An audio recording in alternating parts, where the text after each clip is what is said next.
She was about to lose everything. Not slowly, not gently, but all at once, her job, her reputation, her last fragile grip on stability. And it would have happened if her baby hadn't spoken first. Eva's small body slipped from Nina Harris's arms in a moment that felt less like a mistake and more like fate taking over. 1 second, Nina was tightening her hold, whispering frantic apologies to no one in particular. The next, Eva was reaching tiny fingers, stretching with startling certainty toward the one man no one in the building dared approach without permission. Drake Lucas, the most feared billionaire CEO in America. The room didn't just go quiet. It froze. And then Eva said it. Daddy. Not loud. Not confused. Not accidental. Certain. The word didn't echo. It detonated. Drake Lucas, whose name alone could cause executives to sweat through custom suits, stopped mid-step. His body went rigid, as if the world had issued a command even he couldn't override. For a single impossible heartbeat, the man who controlled markets, mergers, and men stood perfectly still. If that moment shocked you, tap like right now, subscribe to the channel, turn on notifications, and comment the city you're watching from because this story doesn't ease in. It pulls you under. The panic had started 10 minutes earlier. Eva's cries echoed through the 32nd floor of Lucas Global Holdings, sharp and relentless, cutting through the usual hum of keyboards and hushed conversations like an alarm no one knew how to silence. Please stop, Nina whispered, bouncing her daughter against her shoulder as she slipped into the glass-walled break room. Her arms burned. Her nerves felt frayed to the point of snapping. Sweat dampened the collar of her blouse, and she could already feel mascara smudging beneath her eyes. She didn't have time for this. She had exactly 29 minutes before Drake Lucas's investor briefing, and that briefing wasn't optional. Nina pressed her forehead to Eva's soft curls, kissing her gently. Desperately. Just a little longer, baby.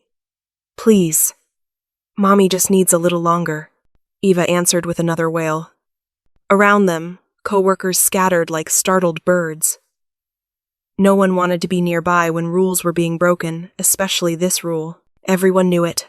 No children, no distractions, no exceptions. Lucas Global Holdings was a machine, and Drake Lucas was its architect. Disorder wasn't corrected here. It was erased. Nina, someone hissed from behind her. You need to quiet her. Now. Nina turned to see Marissa from accounting, her face pale, her voice barely audible. He just walked into the lobby. Nina's stomach dropped. Drake Lucas was never early. Not 5 minutes. Not 30 seconds. He was exact. Precise. Which meant today of all days was already wrong. I'm trying, Nina whispered, her voice cracking despite her effort to stay calm. She didn't sleep. She's teething. She can feel how stressed I am. Well, try harder, Marissa said urgently, because if he hears what? The air changed. It wasn't dramatic. It didn't announce itself. It simply shifted. Nina felt it before she saw him, the way every conversation died mid-sentence, the way bodies stiffened, the way people instinctively straightened their posture as if gravity itself had increased. Drake Lucas stood in the doorway, tall, immaculate, untouchable. His suit was dark and flawless, tailored so perfectly it looked more like armor than clothing. His hair was neatly styled, not a single strand out of place.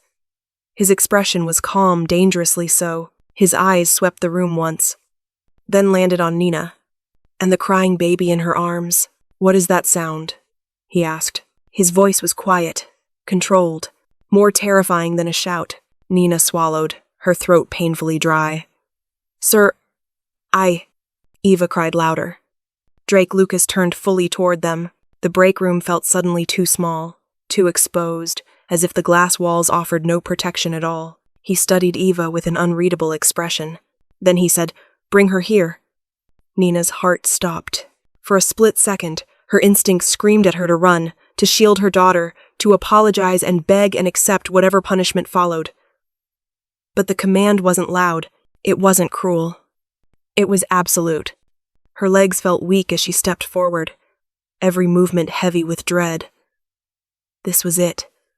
4 years of working herself to exhaustion, of staying late, of never asking for favors, all of it ending because she had nowhere else to take her child. She stood in front of him, Eva still crying, her tiny fists clenched tight. "Sir," Nina whispered, "she doesn't like strangers. She'll cry more if—" Drake didn't respond. He simply reached out. His hands, large, steady, took Eva from her arms with a gentleness Nina hadn't expected. Not from him. Not from the man rumored to have fired a vice president for interrupting him during a meeting, and the instant Eva touched him, she stopped crying. Just like that. The sound cut off as if someone had flipped a switch. Her body relaxed against his chest. Her small hand clutched the fabric of his jacket with surprising strength. Her head rested beneath his chin as if she had done this 1,000 times before. A collective breath was held. Eva looked up at him. Her eyes wide, curious, certain met his, and she spoke. "Daddy." The word landed like thunder. Drake Lucas froze. His breath caught. His shoulders stiffened. Something flickered across his face. Shock, disbelief, something raw and unguarded that vanished almost as quickly as it appeared. Nina stared, horror flooding her chest. She's never said that before," she whispered. "She doesn't know her father. She's never even met him." Drake didn't answer. He didn't move. He simply stared at the child holding him like she belonged there. Around them, the office remained frozen in stunned silence. No one dared speak. No one dared breathe. Because something had just happened that no one could explain. And this Nina would later realize was only the beginning. If you're still with me, smash that like button, subscribe to the channel, turn on notifications, and comment the city you're watching from. Supporting the channel helps us bring you more stories like this, stories where one moment changes everything. As Drake Lucas finally lifted his gaze from Eva to Nina, his expression unreadable, his voice low, controlled, and utterly unfamiliar, he asked the question that would unravel both their lives. "Tell me about her father." And with that, the past they had never shared began to close in on them. No one moved. Not Nina. Not the executives frozen near the glass walls. Not even the assistants who had mastered the art of disappearing whenever Drake Lucas entered a room. Time itself seemed to hesitate. Drake stood there, Eva cradled against his chest, her small fingers curled tightly into the lapel of his jacket, as if letting go had never crossed her mind. Her cheek rested just beneath his collarbone, warm and solid, grounding in a way he hadn't felt in years, if ever. Years. That thought alone should have been impossible. His breath caught, sharp and unexpected, as if his lungs had forgotten how to work. He was acutely aware of every detail. The faint weight of her body, the soft rise and fall of her breathing, the way her curls brushed against his jaw with each tiny movement. He hadn't planned to take her. He hadn't planned anything at all. Yet here she was. And she was calm. Completely, impossibly calm. Drake had built his life on control. On precision. On eliminating variables before they could become problems. This small, warm presence clinging to him was a variable he hadn't seen coming, one he hadn't prepared for, and worst of all, his hands didn't want to let go. Across from him, Nina felt like she was standing at the edge of a cliff. Her heart pounded so loudly she was sure everyone could hear it. Her mouth had gone dry, her thoughts tangling into panic-stricken knots as she stared at the impossible scene unfolding in front of her. Eva wasn't crying. Eva was content.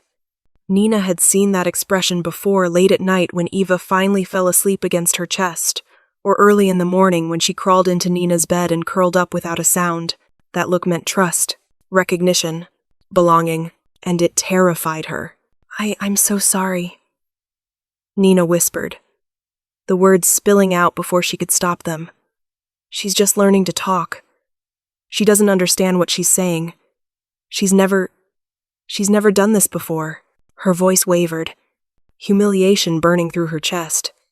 This was worse than being fired, worse than being escorted out in front of everyone.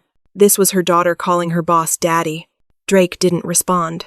He couldn't, because for the first time in his adult life, his mind had gone frighteningly blank.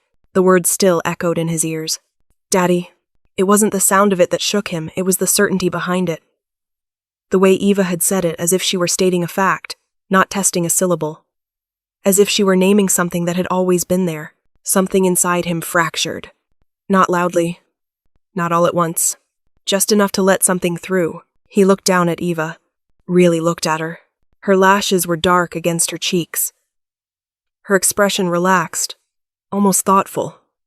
She shifted slightly, nestling closer, and Drake felt the subtle pressure like an anchor dropping straight into his chest. Recognition. That was the word that surfaced, unbidden and unwanted. It made no sense. And yet, around them, the office remained suspended in stunned silence. Phones lay forgotten. Conversations died unfinished. Even the hum of the building's climate control seemed muted, as if the walls themselves were holding their breath. No one had ever seen Drake Lucas like this. The Ice King. The man who reduced grown executives to silence with a look. The man who never hesitated.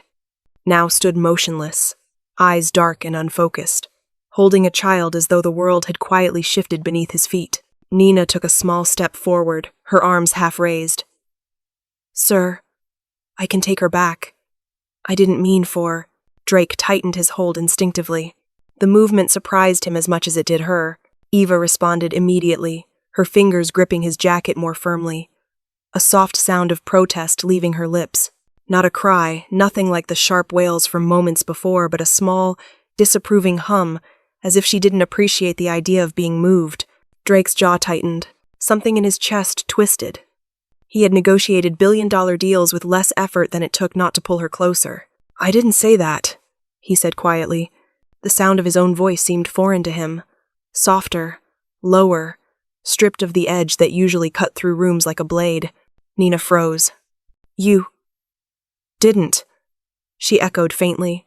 Drake adjusted his grip, careful, precise, as though his body knew exactly how to hold her even if his mind did not.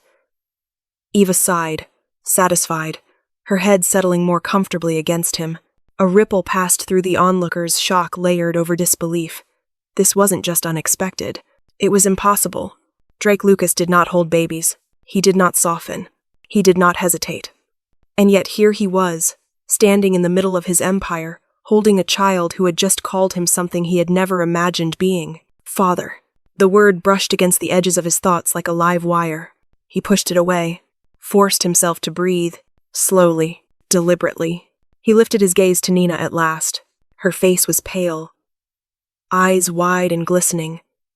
Her expression caught somewhere between fear and awe. She looked like someone waiting for the ground to give way beneath her. He had seen that look before in courtrooms, boardrooms, negotiations gone wrong, people waiting for judgment. Drake had always been very good at delivering it.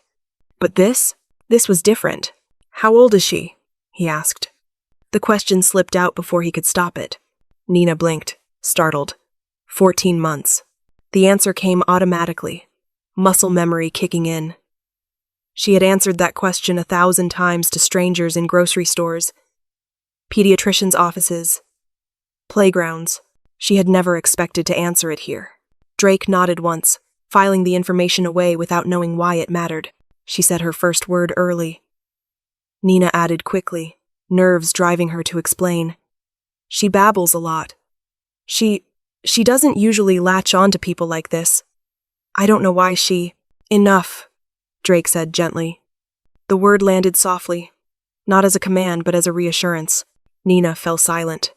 Eva shifted again, lifting her head just enough to look up at him. Her eyes locked onto his face with unnerving focus. She studied him the way children sometimes did, as if they were seeing past surfaces adults spent years perfecting. Then she smiled. Not wide, not playful, but warm. Drake felt something inside him give way. A memory flickered unwelcome and sharp. A hospital room, white walls. A doctor's voice measured and careful as it delivered news that split his life cleanly in two. A future suddenly rewritten without his consent. He hadn't thought about that day in years, had buried it beneath success and control and relentless forward motion. Yet here it was, clawing its way back to the surface. Eva reached up, her small hand brushing his cheek. The contact was light, devastating. He inhaled sharply, the breath catching halfway in. Across the room, someone shifted uncomfortably. Another person glanced toward the door, clearly uncertain whether they should leave or stay. This moment felt private, intimate, in a way no one could quite explain, and yet it was unfolding in plain sight. Drake straightened slightly, instinctively reasserting some measure of control. He was still Drake Lucas. This was still his building. But something fundamental had changed. He looked back to Nina, his gaze sharper now, more focused. "The father," he said. Nina's heart lurched painfully. The words hit her like a blow she hadn't seen coming. My employment status," she began, desperation creeping into her voice. "Sir, I can assure you this won't happen again. I'll find another arrangement. I won't bring her back. That's not what I asked," Drake interrupted. His tone wasn't harsh. It was worse. It was intent. Nina swallowed hard. What do you want to know?"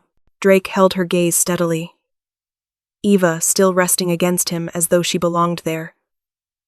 His voice, when he spoke again, was controlled but unmistakably personal. "Tell me about her father." The question hung in the air, heavy with implication, and Nina knew deep in her bones that whatever answer she gave would change everything. Nina barely slept that night. Every time she closed her eyes, she saw it again. Eva curled against Drake Lucas's chest, calm and trusting, as if she had always known exactly where she belonged. The memory tightened something painful beneath Nina's ribs.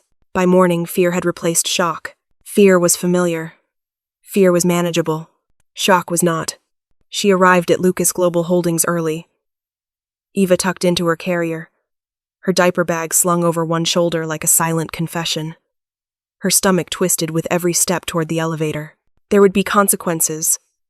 Of that, she had no doubt. Drake Lucas didn't forgive mistakes, and yesterday had been the biggest one of her life. The elevator doors opened onto the executive floor, quiet and immaculate as always. People avoided her eyes.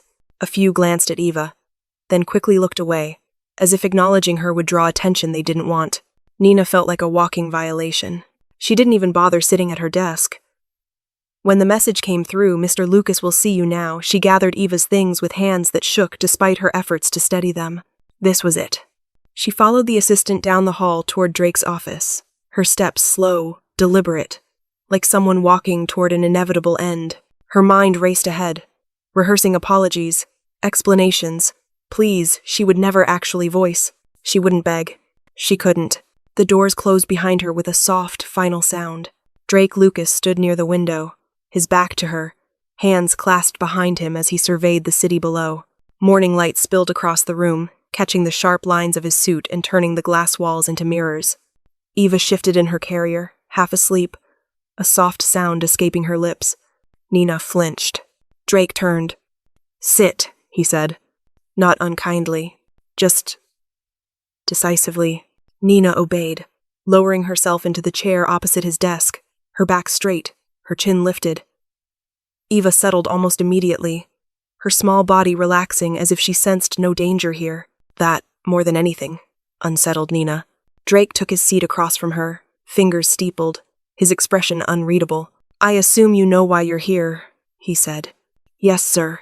Her voice didn't waver. Drake studied her for a long moment, his gaze sharp but not cold. Not like before. Something had shifted. "You violated company policy," he continued. "You brought a child into a restricted environment. You disrupted the workday." Nina nodded. "Sir, and yet," he said quietly, "your performance record is exemplary." Her eyes flicked up, surprised despite herself. "You've been with Lucas Global for 4 years, he went on. "You're efficient, discreet, and consistently reliable. Until yesterday." Nina swallowed. "Yesterday wasn't intentional." "I know," Drake said. The words landed harder than if he'd raised his voice. She stared at him, momentarily at a loss. "I cleared my schedule yesterday," he continued. "Every meeting, every call." Nina's heart sank. "Of course you did," she thought. "To decide my fate." Drake reached for the tablet on his desk, tapping the screen once before setting it aside again. "You're not being terminated," he said. For a heartbeat, Nina thought she'd misheard. "I'm sorry?" "You heard me," Drake replied evenly. "You're not being fired." Her breath left her in a rush she hadn't meant to release. Relief surged through her so quickly it made her dizzy. But before she could thank him, before she could speak at all, he continued. "I'm promoting you. The room tilted. Promoting? Me. You'll move into the executive assistant role immediately, Drake said. Your office will be adjacent to mine. Your salary will be doubled. Effective today. Nina felt like the air had been knocked from her lungs. Sir? I don't.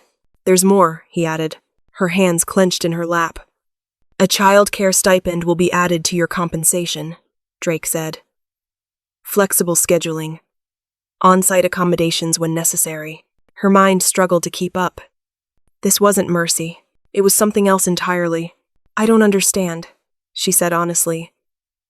Yesterday alone should have disqualified me from— I don't waste valuable assets, Drake interrupted. And you are one. The words were clinical, professional, yet his gaze drifted. Just for a second. To Eva, who had fallen fully asleep now, her chest rising and falling in slow, steady rhythm. Drake watched her longer than he seemed to realize. Nina noticed. That was when suspicion crept in. Why? She asked quietly. Drake's eyes returned to her. Something flickered there, hesitation, perhaps. Or restraint. Because your daughter needs stability, he said. And you need resources to provide it. Nina frowned. You don't even know us. His lips pressed into a thin line. Perhaps, he said slowly. I know more than you think. A chill slid down her spine. Drake stood, moving around the desk with measured steps. He stopped beside Eva, looking down at her as if she were a puzzle he hadn't yet solved. She sleeps deeply, he observed. Yes, Nina said. She always has. Drake reached out, hesitated, then gently brushed a finger against Eva's tiny hand. She didn't stir. For a moment, he simply stood there, watching her breathe, the Ice King, unmoving.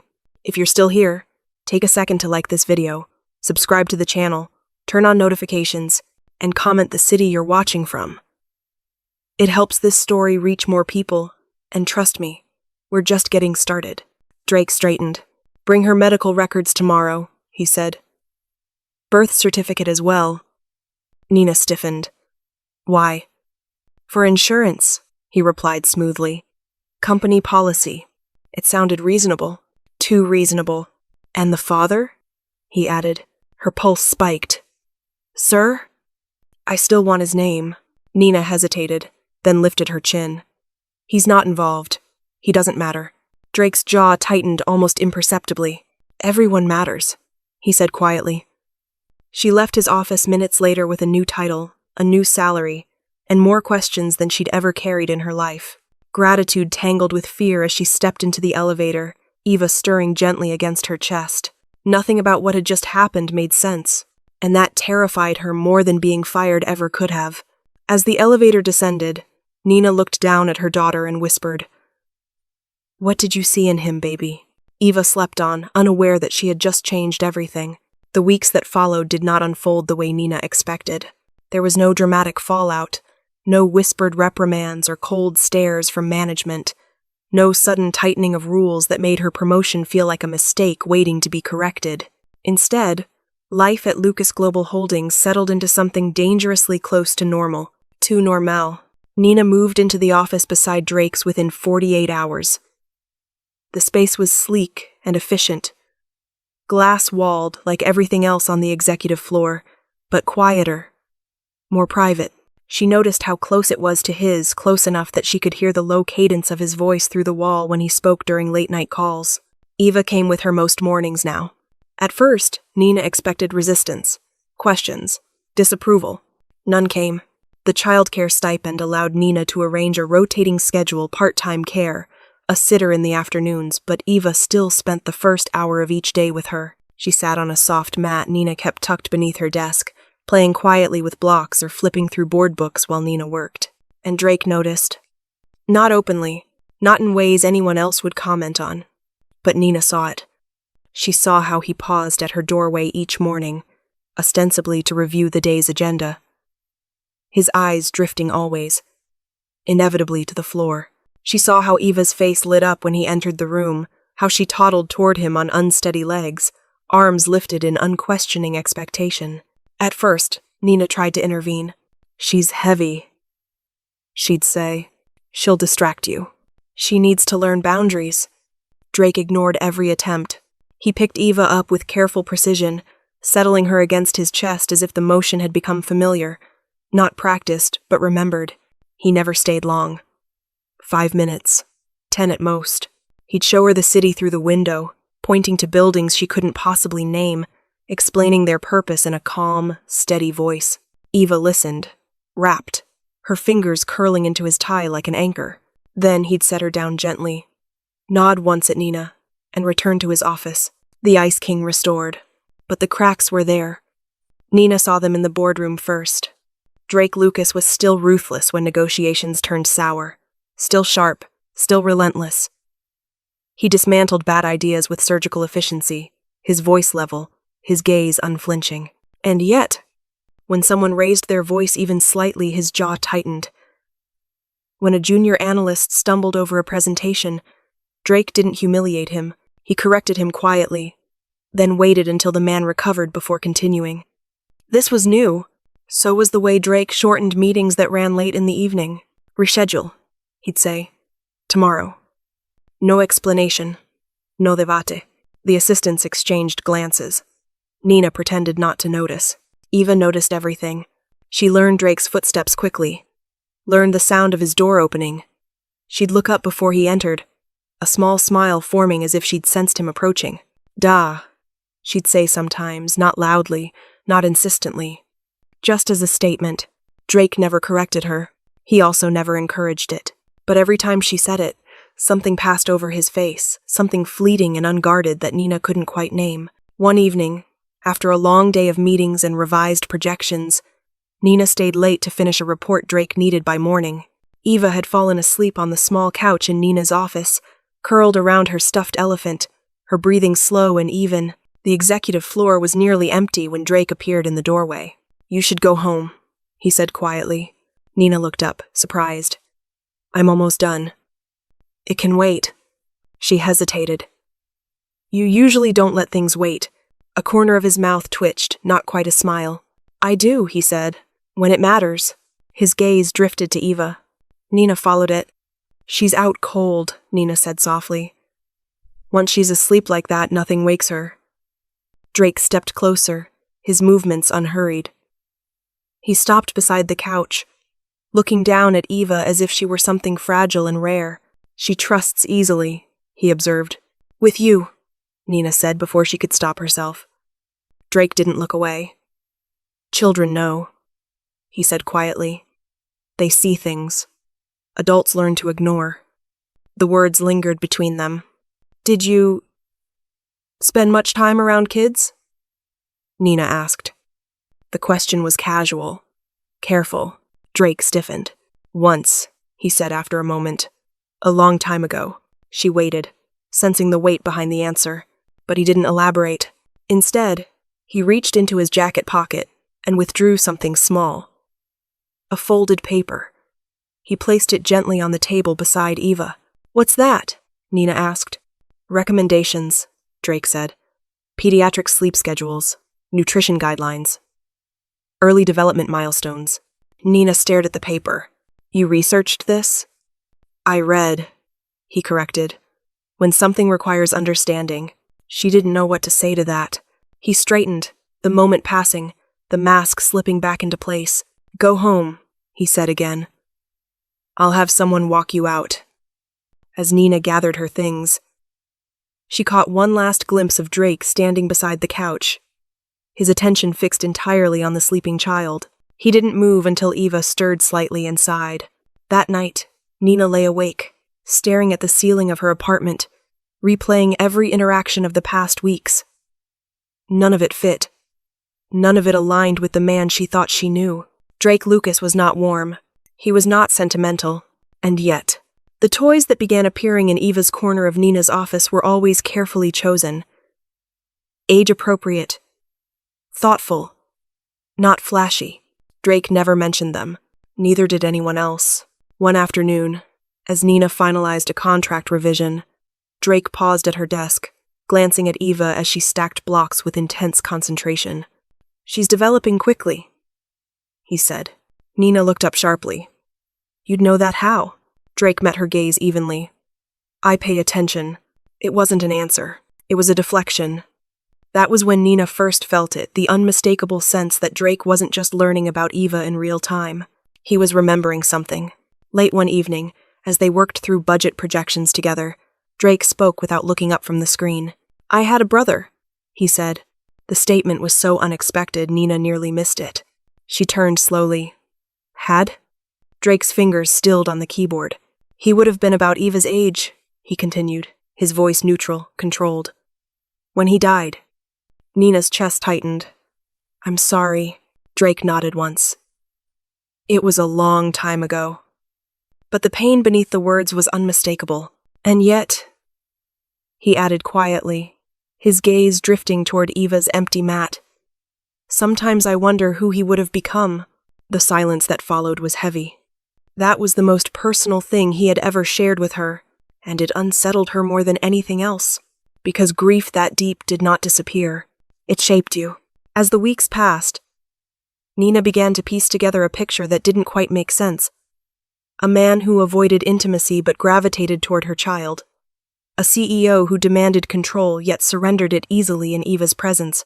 A strategist who seemed to anticipate questions Nina hadn't asked yet. One afternoon, as Nina sorted through files on her tablet, she noticed something odd. A folder she didn't recognize. Labeled simply, Personal.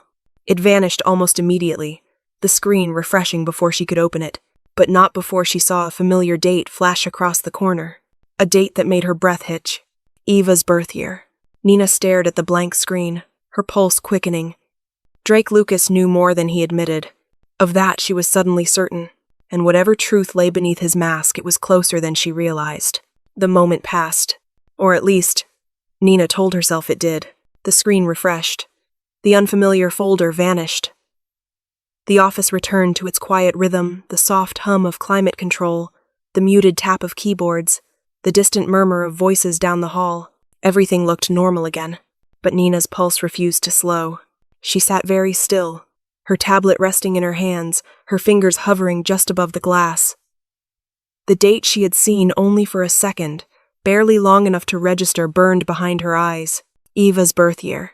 That alone meant nothing. Or it should have. Lucas Global Holdings handled data from every corner of the world.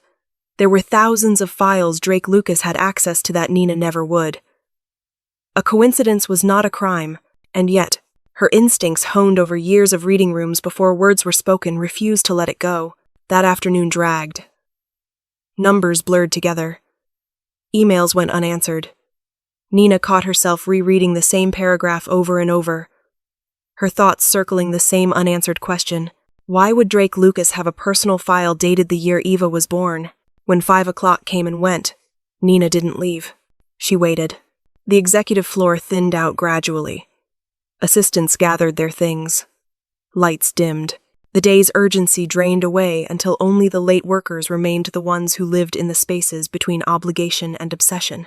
Drake was still in his office. Nina could hear his voice through the wall, low and controlled, as he ended a call. The sound of his chair shifting. Footsteps moving away from the desk. She stood before she could talk herself out of it. This was ridiculous, she told herself. Paranoid. The product of exhaustion and too many unanswered questions. Still, she moved quietly toward her workstation, heart thudding, and reopened the system interface she had been using earlier. She retraced her steps carefully. It took longer this time. Whatever she'd seen hadn't been meant for her eyes, and the system resisted her the way it always did when she strayed too close to something restricted. Then, there it was. Personal D, Lucas. Her breath caught. The folder hadn't disappeared. It had simply moved. Nina hesitated only a second before opening it. The screen populated instantly. Too instantly. This wasn't a single file. It was a collection. Her eyes skimmed titles first, not trusting herself to read too deeply yet.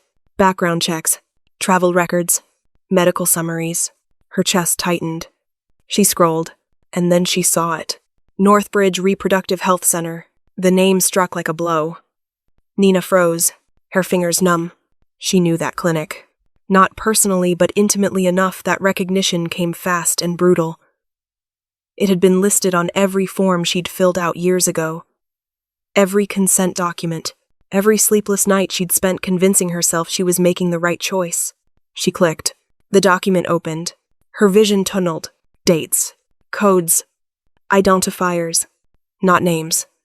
Never names. Her hands began to shake. She scrolled again, slower now, dread pooling in her stomach. Cryogenic storage records. Donor classification numbers. Release timelines. And then, her breath left her in a soundless gasp. A date. She stared at it, her mind rejecting what her eyes were clearly seeing. The date matched. Not approximately. Not within a range. Exactly.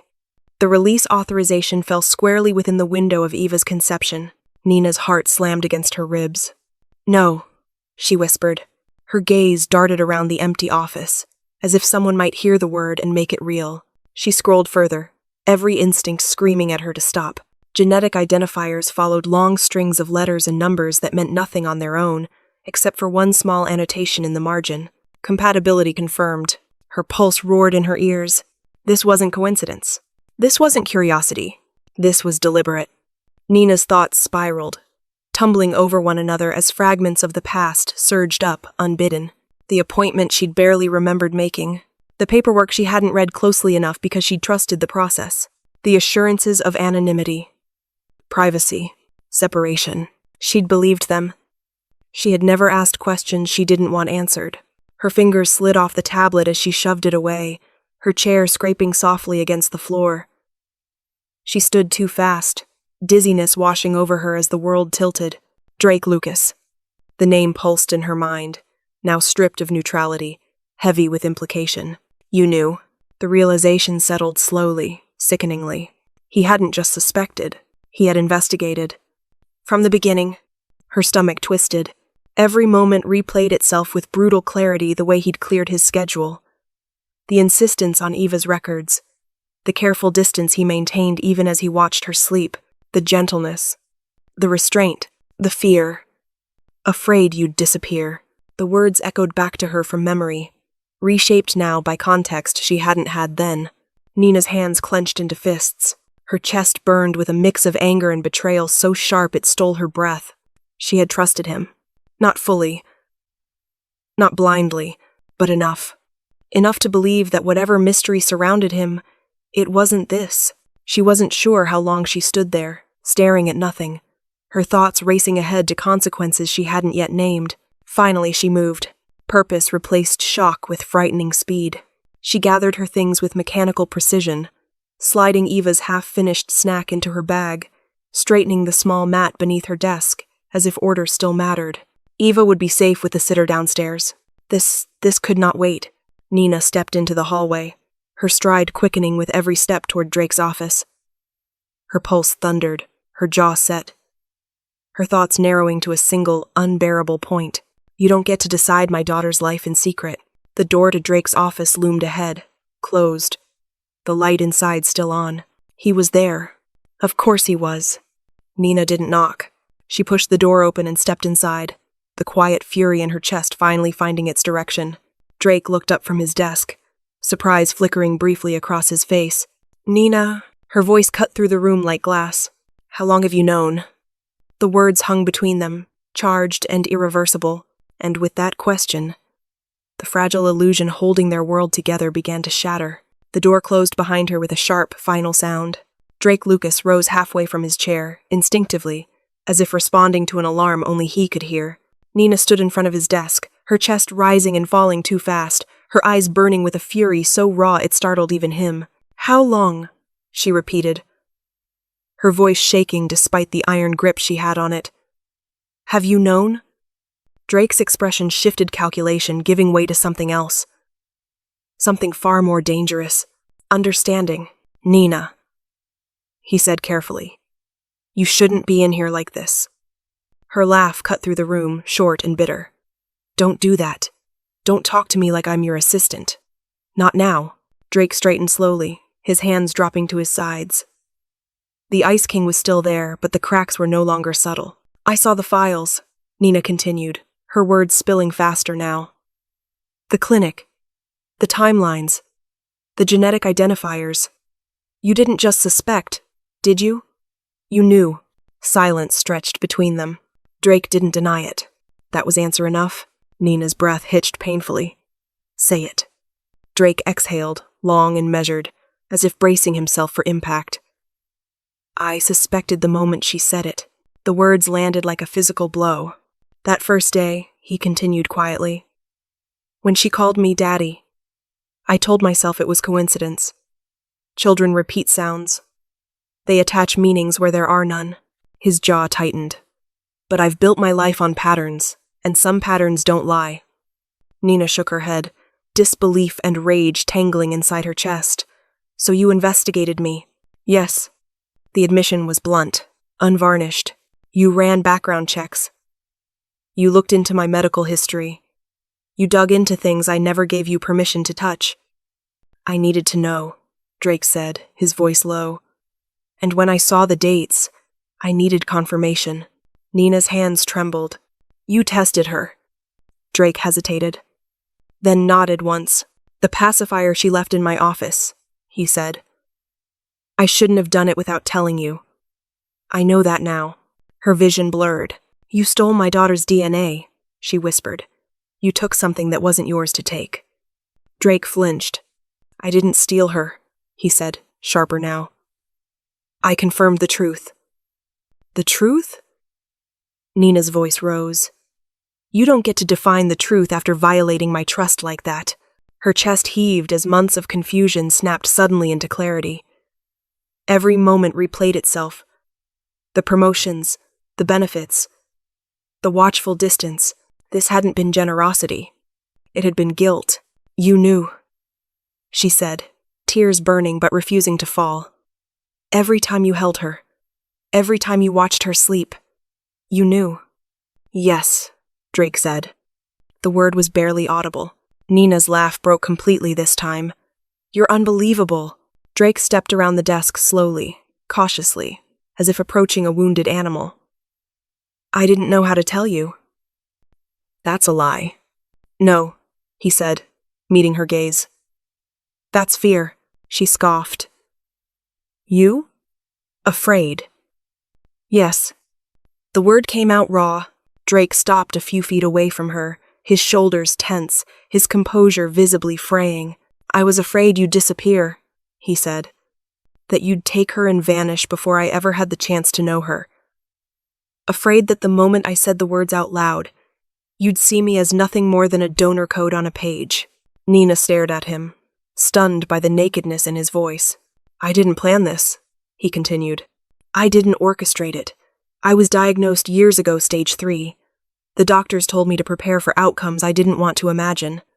Banking genetic material was a precaution, a future I never expected to meet.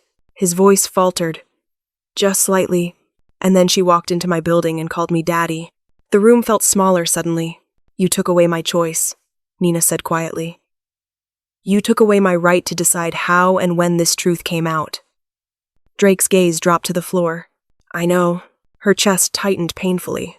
You don't get to know, she said, her voice breaking at last. You don't get to know and then decide in silence what's best for my child. Our child, Drake said softly. The words snapped something loose inside her.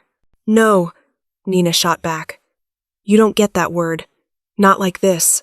She turned away, pacing once, twice, her hands clenched into fists as if holding herself together by sheer force. I worked so hard, she said, her voice trembling. I built a life for her. I protected her.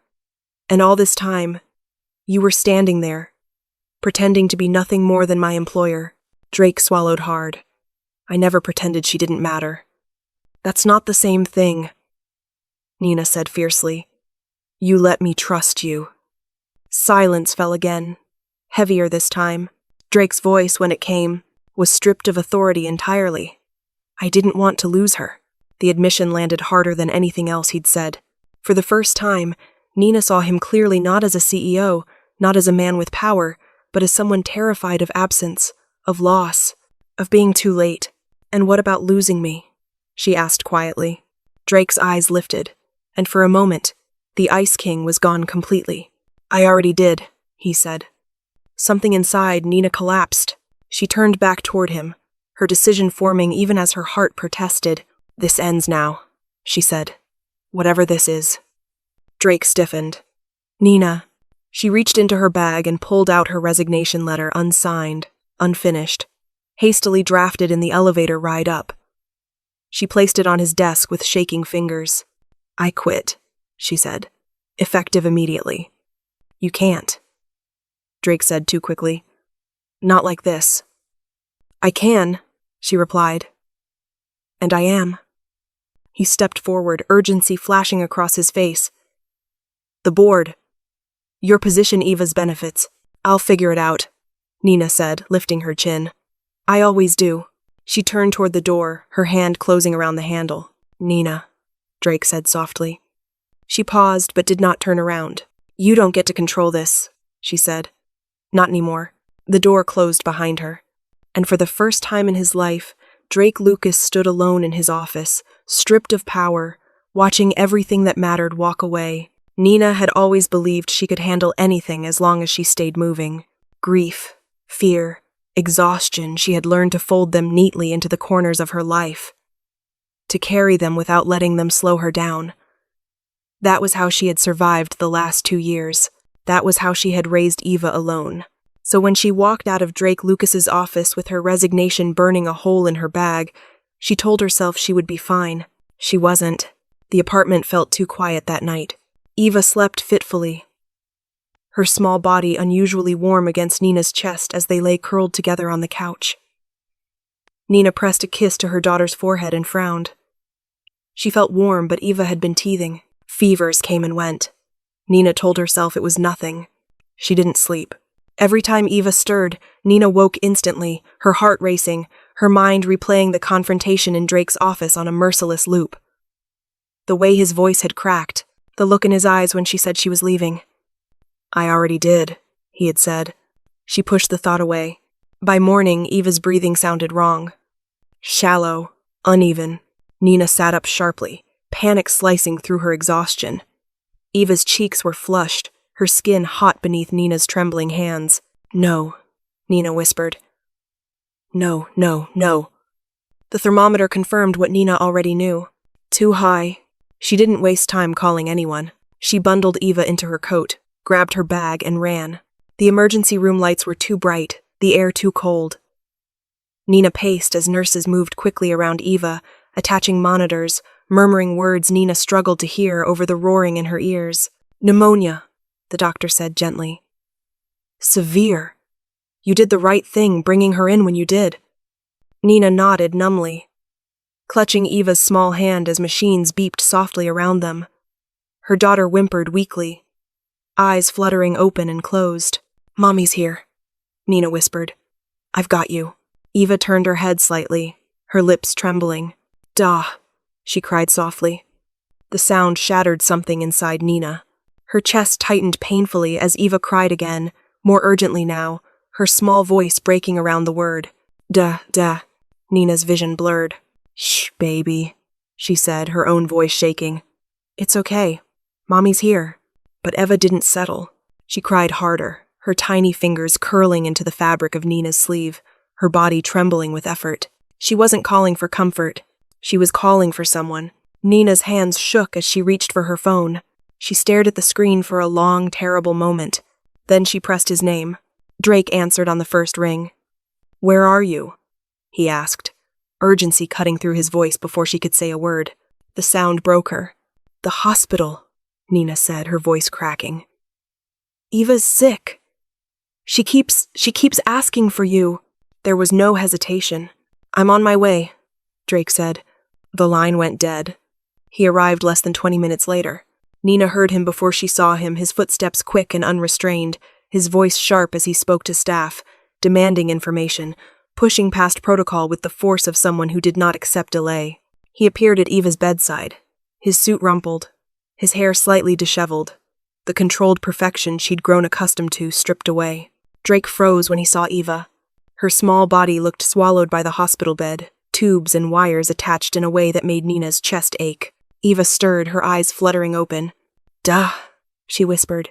Drake crossed the room in 2 strides and took her hand gently, carefully, as if afraid she might break. "I'm here," he said softly. "I've got you." Eva's breathing eased almost immediately. Nina watched, stunned, as Drake settled into the chair beside the bed without being asked. Without a glance in her direction, he reached for a children's book from the small stack the nurse had left behind and began to read, his voice low and steady. He read the same page twice when Eva drifted in and out of sleep. Nina didn't interrupt. She couldn't. Hours passed in a haze of beeping machines and whispered updates from doctors. Nina's exhaustion settled deep into her bones, heavy and unrelenting. At some point, she sank into the chair beside the bed, her head falling forward. Drake noticed immediately. "Sleep," he said quietly. "I can't," Nina murmured. "I'll watch her," he replied. "I won't leave." Something in his voice, quiet, absolute, made her believe him. Nina slept. She woke hours later to the sound of Drake's voice. He was still reading. His voice was hoarse now, strained from repetition, but he didn't stop. Eva slept peacefully, her breathing steadier, her small fingers wrapped around one of his. Nina watched him from where she lay, unseen. Tears slid silently down Drake's face as he read. He brushed them away impatiently, never breaking his rhythm, never taking his eyes off Eva. In that moment, Nina understood. This wasn't obligation. This wasn't guilt. This was love, raw and terrified and unguarded. When Drake finally noticed Nina awake, he didn't look away. He didn't hide the tears. "She's strong," he said quietly. "Like you." Nina swallowed, her chest tight. "Thank you for coming," she said. "There was never a question," Drake replied. As Eva stirred and settled again, Nina realized something that frightened her more than any secret ever had. Whatever Drake Lucas had hidden, whatever mistakes he had made, his love for Eva was real. And that truth was going to change everything. The war didn't pause for grief. It never did. By the 3rd morning in the hospital, Eva's fever had finally broken. She slept deeply now, her breathing steady, her small hand still wrapped around Drake's finger as if she might disappear if she let go. Nina watched the rise and fall of her daughter's chest, exhaustion weighing heavy in her bones, but relief kept her upright. For the first time since the nightmare began, she allowed herself to believe Eva would be all right. That was when Drake's phone began to vibrate. Once, twice, again. He ignored it at first, his attention fixed on Eva. Then it rang. Drake stiffened. Nina recognized the look immediately. She'd seen it 100 times in boardrooms and strategy meetings, the moment when emotion was forced aside by instinct. He answered quietly and stepped into the hallway. Nina couldn't hear the words, but she didn't need to. Drake's posture changed. His shoulders squared. His free hand curled slowly into a fist. When he returned, his face was composed, but his eyes were dark with something sharper than fear. "What is it?" Nina asked. Drake hesitated. Then, for the first time, he didn't deflect. "A hostile takeover," he said. "In progress." The words landed with cold precision. Nina blinked. "Already? They've been positioning for weeks," Drake replied. "Waiting for weakness. And they found it," Nina said quietly. Drake didn't deny it. "Who?" she asked.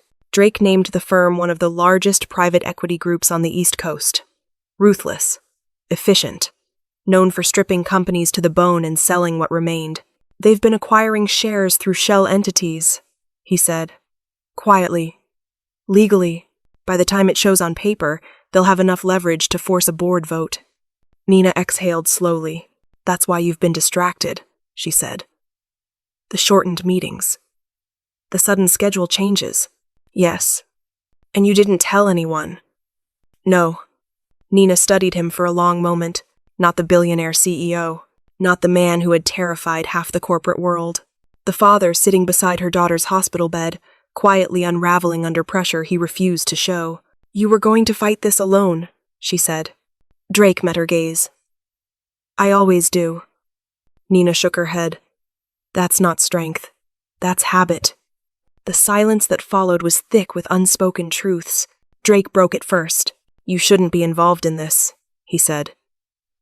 "You resigned." "I did," Nina replied. "And I meant it." He nodded. "Then you have no obligation." But I do have insight, Nina interrupted calmly. And you know it. Drake's eyes narrowed slightly, not in anger, but recognition. Nina leaned back in her chair, folding her arms. You said they've been acquiring shares quietly. That means someone on the inside tipped them off. Someone with access to board movement patterns. Drake didn't respond immediately, because she was right. You also said they're waiting for a vote. Nina continued, which means they don't have controlling interest yet. They're betting on panic. Drake exhaled slowly. You've already lost 2 allies on the board, she said. Not ideologically, financially. They're scared. Drake's jaw tightened. And fear spreads faster than logic, Nina added. He studied her now with something like awe. You're thinking 3 moves ahead, he said. I always have, Nina replied. You just never needed to notice before. Drake was quiet for a long moment. Then he said, If you're going to do this, it has to be different. Nina met his gaze steadily. Agreed. No secrets, Drake said. No half-truths. No decisions made without your knowledge. Nina's chest tightened slightly. You don't get to protect me by keeping me in the dark, she said. Not anymore. I won't, Drake replied. Not again. She considered him carefully. And this doesn't mean I come back as your employee, Nina added. I won't stand beneath you, Drake nodded once. You won't. Then what does it mean? She asked. He didn't hesitate. It means you stand beside me. The words settled between them, quiet and deliberate. Nina glanced toward Eva, still sleeping peacefully. For her, Nina said. For her, Drake agreed. They moved quickly after that. Drake arranged secure access to documents Nina had never seen before: board dynamics, shareholder structures, acquisition pathways. Not filtered, not sanitized, everything. Nina reviewed them with ruthless focus. Exhaustion forgotten in the face of clarity. Patterns emerged quickly. Weak points. Assumptions the hostile firm was banking on. They think you'll overreact, Nina said after an hour. They want you aggressive, defensive, predictable. Drake watched her. And what do we give them instead? She looked up, a sharp glint in her eyes. Silence, she said. Confidence. And a counterplay they don't see coming. A faint smile tugged at Drake's mouth. There you are, he murmured. Nina didn't ask what he meant. As night fell outside the hospital windows, Eva stirred briefly, then settled again. Nina stood, stretching stiff muscles. We'll need allies, she said. And you'll have to trust me to choose them. I do, Drake said without hesitation. The certainty in his voice surprised them both. Nina nodded slowly. Then we fight, she said. Drake rose beside her, the weight of the coming battle settling squarely on his shoulders, but this time, he wasn't alone. They stood together in the dim hospital room, their reflections faint in the glass. 2 people bound not by contract or obligation, but by choice. The boardroom had never felt so small. Sunlight streamed through the floor-to-ceiling windows of Lucas Global Holdings, glinting off polished steel and glass, but the brightness did nothing to ease the tension coiled in the room. Every seat at the long table was filled. Directors, legal counsel, financial advisors, faces familiar and suddenly suspect. Drake sat at the head of the table, his posture calm, his expression unreadable. Nina sat beside him. Not behind, not across, beside. That alone unsettled people. Whispers had followed them into the room, questions murmured behind hands, glances exchanged when Nina took her seat without hesitation, without deference. She felt them all, and ignored them. This wasn't about optics. This was about survival. The chairman cleared his throat. We'll come to order. The screen at the far end of the room flickered to life, displaying the agenda everyone pretended not to already know. Proposed restructuring and board vote. Hostile takeover, dressed in neutral language. Nina folded her hands calmly on the table, her pulse steady. She had slept less than 4 hours in the last 3 days. She had lived on hospital coffee and adrenaline, but clarity sharpened her focus now, cutting through fatigue like a blade. This was what she was good at. The opposing firm's representative spoke first. A smooth, polished man with an easy smile and eyes that never quite reached warmth. "We believe Lucas Global has reached a plateau," he said smoothly. "Our proposal ensures long-term growth and shareholder value." A murmur rippled through the room. Drake didn't react. He didn't need to. Nina leaned forward slightly. "Before we discuss projections," she said evenly, "I'd like to clarify something." Heads turned. The representative smiled politely. "Of course. You've acquired shares through 6 shell companies over the last 8 weeks, Nina continued, her voice steady. All legally structured. All just under disclosure thresholds. Very clever. The smile tightened. And yet, she added, you've underestimated 2 things. She tapped her tablet once.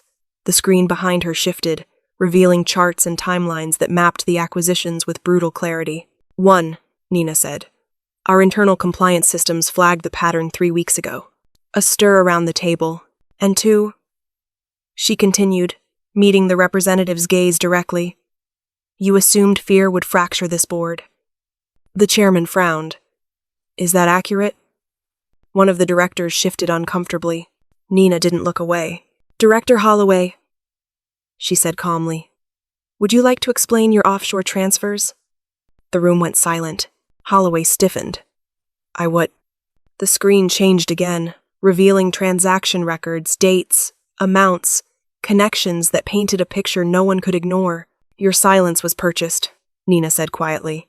And you weren't the only one. Gasps followed. Another director stood abruptly. This is outrageous. This is documented, Nina interrupted, and already in the hands of our legal counsel. She glanced briefly at Drake. He gave a single, almost imperceptible nod. Trust. The opposing representative's composure cracked. This meeting is highly irregular. So was your approach, Nina replied. You expected chaos. Instead, you walked into preparation. The chairman looked stunned. Why wasn't this brought forward sooner?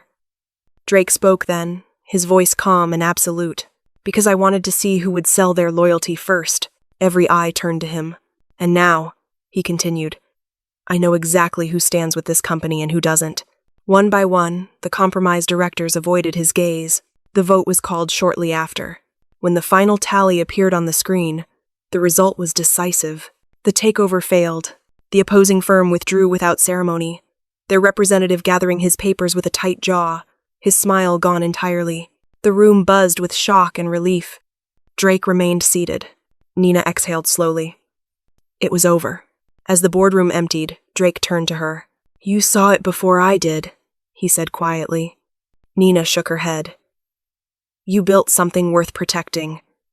I just refused to let them take advantage of the moment you were human. Something softened in his eyes. They underestimated you, he said. They always do, Nina replied. Drake stood, offering his hand not in command, but in acknowledgement. She took it, not as an employee, as an equal. As they walked out together, Nina realized the truth she hadn't fully named until now. Drake had kept his company. But what he'd gained was far more dangerous and far more powerful. He had learned how to trust. Victory was loud. Healing was not. In the weeks that followed the boardroom battle, life settled into something unfamiliar, something fragile and tentative, like glass that had been cracked and carefully fused back together. Eva was discharged from the hospital on a quiet Tuesday morning. She left, wrapped in a soft yellow jacket Drake had bought without comment, her small hand gripping Nina's finger while her other clutched a stuffed bear nearly as big as her torso. Her cheeks were round again, her laughter quick and bright, as if her body had already forgotten how close it had come to breaking. Nina hadn't. Neither had Drake. They moved carefully now. Not around Eva, never that. With her, everything came easily. She thrived in the space between them, as if she sensed that the world had finally aligned into something stable. But between Nina and Drake, every step was measured. Boundaries were drawn without being spoken. Drake didn't assume. Nina didn't retreat. They spoke often about schedules, about doctor's appointments, about the small details that made up Eva's days. They learned each other's rhythms not as employer and employee, but as 2 people learning to orbit the same fragile center. Co-parenting, Nina realized, wasn't about perfection. It was about showing up. Drake showed up. He rearranged meetings to attend pediatric checkups. learned the names of Eva's favorite snacks, memorized the songs that calmed her when she woke from nightmares she couldn't yet explain, but he never overstepped, he asked before making decisions. Waited for Nina's approval before changing routines. Listened, really listened when she corrected him. And Nina noticed. She noticed the restraint in him, the effort it took for a man used to absolute authority to pause and ask, "Is this okay?" Trust rebuilt itself slowly. Brick by brick, Eva flourished in the quiet consistency. She learned new words almost daily now, her laughter filling spaces that had once felt too large. She ran through Drake's garden on weekends, her small feet pounding the grass as Drake followed at a careful distance, pretending not to worry every time she stumbled. "Again," Eva demanded one afternoon, clapping her hands. Drake laughed, an unguarded sound that still surprised Nina every time she heard it. "Again," he agreed, already turning back. Nina watched from the porch, her arms wrapped loosely around herself, her heart heavy with something she didn't quite want to name. This was what Eva deserved. Stability, presence, love without conditions. Sometimes, late in the evening after Eva had fallen asleep, Nina and Drake sat together in the quiet living room, the low hum of the city beyond the windows filling the silence. They talked then not about work, not about strategy, about small things. Drake spoke of his childhood rarely, but when he did, his words were careful and precise. Nina shared stories of her early years with Eva, of sleepless nights and quiet triumphs no one else had witnessed. There was laughter, there was comfort, and always just beneath the surface there was tension, unspoken, unresolved. Drake felt it most acutely when Nina leaned close to him to look at something on her phone, the warmth of her shoulder brushing his arm. Or when she smiled at him after a long day, gratitude softening her features. Moments passed where he thought, "This is it. Say something." And then fear crept in. Fear was familiar. It whispered of overreach, of rejection, of losing the fragile balance they had built. He had already taken too much without asking. He would not risk doing that again. One evening, as they watched Eva sleep through the baby monitor, Nina broke the silence. "You're holding back," she said gently. Drake's jaw tightened.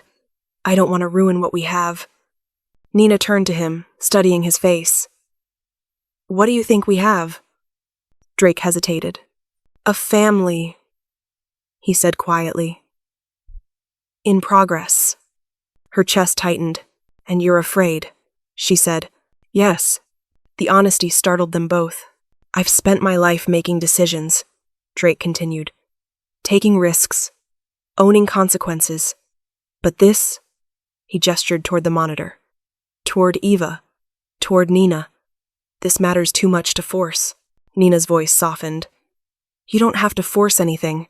Drake met her gaze, vulnerability laid bare. "And if I want something you don't?" The question hung between them. Nina didn't answer immediately. She stood, crossing the room slowly, and placed a hand on his shoulder. "We're still learning," she said. "That's not a rejection. It wasn't an invitation either." And Drake understood. That night, after Nina left, Drake sat alone longer than usual, the quiet pressing in around him. He wasn't used to wanting something he couldn't control. And yet, across the city, Nina lay awake, staring at the ceiling. Eva's steady breathing a comfort beside her. She thought of Drake's expression when he'd asked the question. "And if I want something you don't?" Her heart answered before her mind could. She just wasn't ready to say it out loud. Not yet. Because love, real love, was no longer terrifying to her. Losing it was. And so they hovered there, in the fragile space between what had been and what could be, neither willing to step back, nor brave enough to step forward. The night Drake decided he could no longer stay silent came without ceremony. No crisis. No emergency call. No sudden fracture in the fragile peace they had built. Just clarity. It arrived late, after Eva had fallen asleep tucked between her favorite pillows, her small chest rising and falling with the steady rhythm that had once felt so precarious. Drake stood in the doorway longer than necessary, watching her, memorizing the moment not because he feared losing it, but because he understood now what it meant to protect something without possessing it. When he finally turned away, Nina was waiting in the living room. She looked tired. Not the bone-deep exhaustion of crisis, but the softer kind, the kind that followed long days filled with decisions that mattered. "You're pacing," she said gently. Drake stopped. "I know," he replied. She studied him for a moment, then set her mug aside. "What's wrong?" He exhaled slowly, the breath carrying weeks of restraint with it. "I'm afraid if I don't speak now, I'll lose the courage to ever do it." Nina's heart skipped. She didn't interrupt. Drake moved closer, not touching her, but close enough that the space between them felt intentional. "I've spent my life believing certainty was something you could manufacture," he said quietly. "If you planned well enough, if you controlled variables, if you prepared for every outcome, nothing could surprise you." He shook his head slightly. "I was wrong." Nina's voice was barely above a whisper. "About what?" "About love," he said. The word settled between them, not heavy, not explosive, just honest. "I didn't expect this," Drake continued. "I didn't expect you. Or the way Eva changed everything I thought I knew about myself." He looked at her then. Really looked at her. Vulnerability etched openly across his face. "And I'm terrified," he admitted. "Not of rejection, of harm, of reaching for something real and damaging it because I don't know how to do this gently." Nina swallowed, emotion tightening her throat. "You're not someone who does things gently," she said softly. "No," Drake agreed. "But I want to learn." Silence wrapped around them, thick and fragile. "I care about you," Drake said. "Not as convenience. Not as inevitability. As choice." Her chest tightened. "And I care about Eva," he added. "Not as a responsibility, but as my heart." Nina closed her eyes briefly, steadying herself. This was the moment she had been preparing for and avoiding all at once. "I need you to understand something," she said finally. "My hesitation isn't about you." Drake nodded, listening. "It's about her," Nina continued. "Eva has already lived through instability.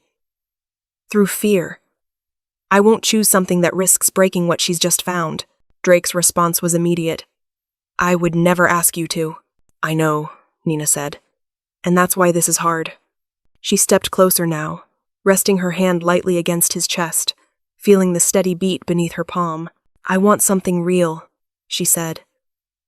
"But I need to be sure it grows in a way that protects her first." Drake covered her hand with his own, warm and steady.